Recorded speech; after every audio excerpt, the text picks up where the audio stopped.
This is Democracy Now!, democracynow.org, The War and Peace Report. I'm Amy Goodman.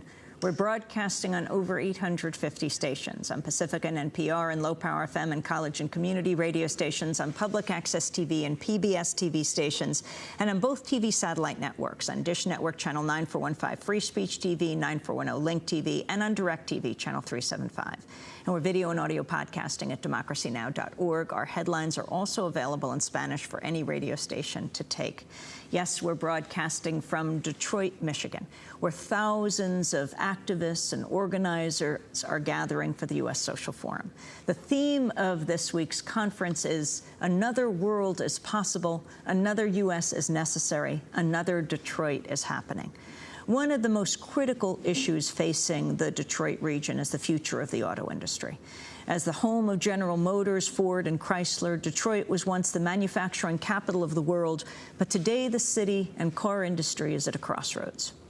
We're joined now by Bob King, the newly elected president of the United Auto Workers. He was elected last week to replace Ron Gettelfinger, who retired after 2 terms.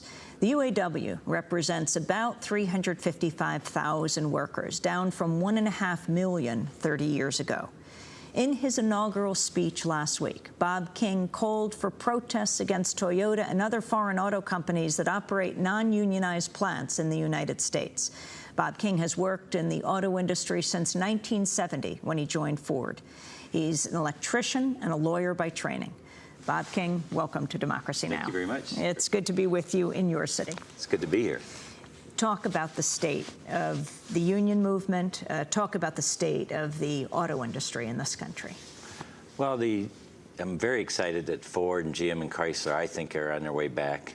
A lot of our members and a lot of our retirees' future is tied into these companies being viable, and the fact that they're gaining strength and gaining market share and gaining sales is really important.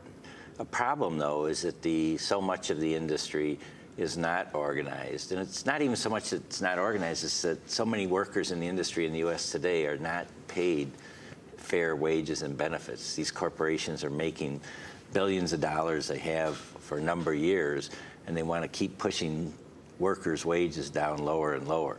And where at one point everybody in the industry made a good middle-class wage, and we built the middle class off the wages in the auto industry, today there's a great growing disparity of pay amongst workers in the industry. And why it's so important that we refocus on organizing is to make sure that all workers in the industry get a decent pay and have a decent standard of living. Bob King, your news-making call last week for the right to organize U.S. plants that are operated by companies like Toyota, Honda, Nissan, and Hyundai. What we want is companies to recognize the workers' First Amendment rights.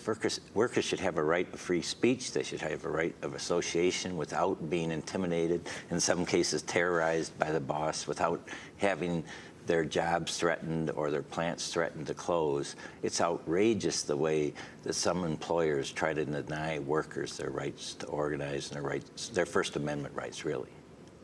So how are you planning to organize them? We're going to reach out to a much broader base in America, make sure that a far greater number of people are aware of the unfair treatment of workers.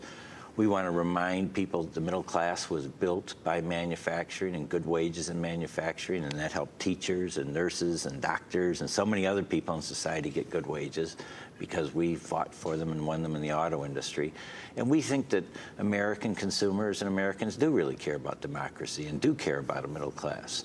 So we're going to point out where the injustices and inequities are and ask for a broad coalition of conscience to come together to demand that workers are treated fairly. And what's really exciting is really this is a global movement now with what's going on in Mexico at JCI and Puebla, what's going on in China.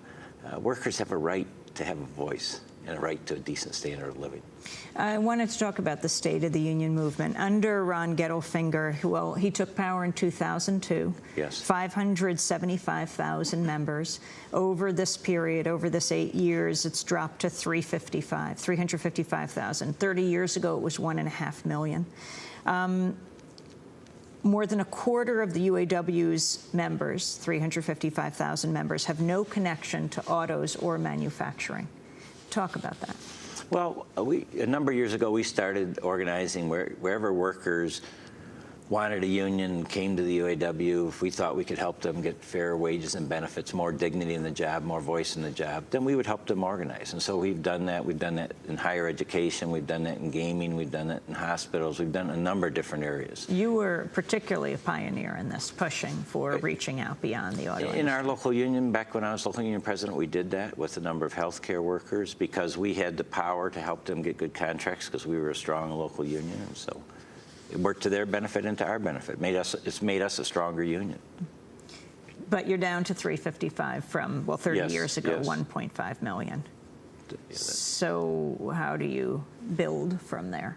Well, we build from there by really making organizing and defending workers' rights to organize is the way I think you rebuild the union. And then I think also that fighting for being very clear that we're not just about our membership. We understand the best way to protect our membership is to make sure everybody in society has a decent wage and standard of living.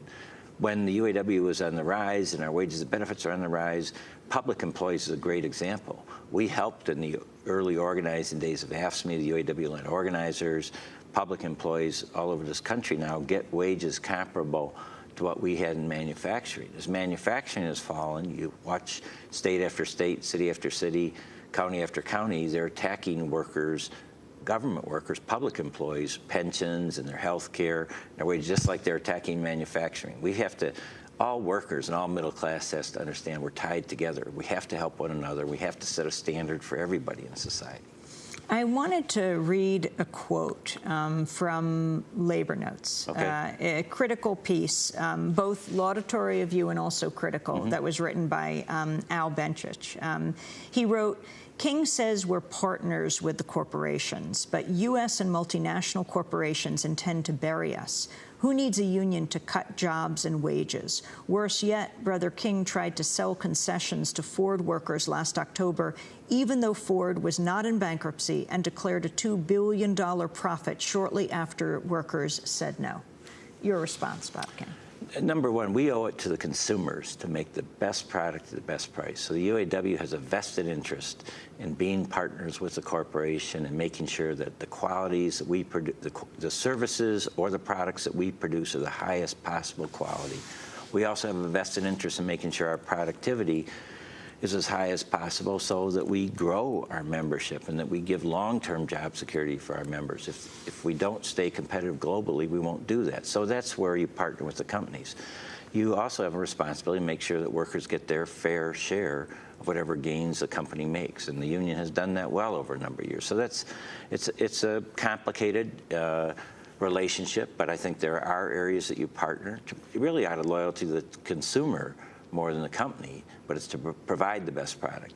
And then, so that would be my comment in terms of why I think partnerships are important. We want companies to know two things. One, if you work with our membership, you respect our membership, you give them a voice in the workplace and the decisions, we're going to help you make the best quality product, the best price. If you're unfair to workers, you've got it's going to cost you a lot of money to not treat workers fairly. We will have very aggressive strategic campaigns where we go after the companies that will not respect workers' rights to organize, will not give workers a fair wage, will not give workers a real voice in the system, then the UAW will be that company's worst problem.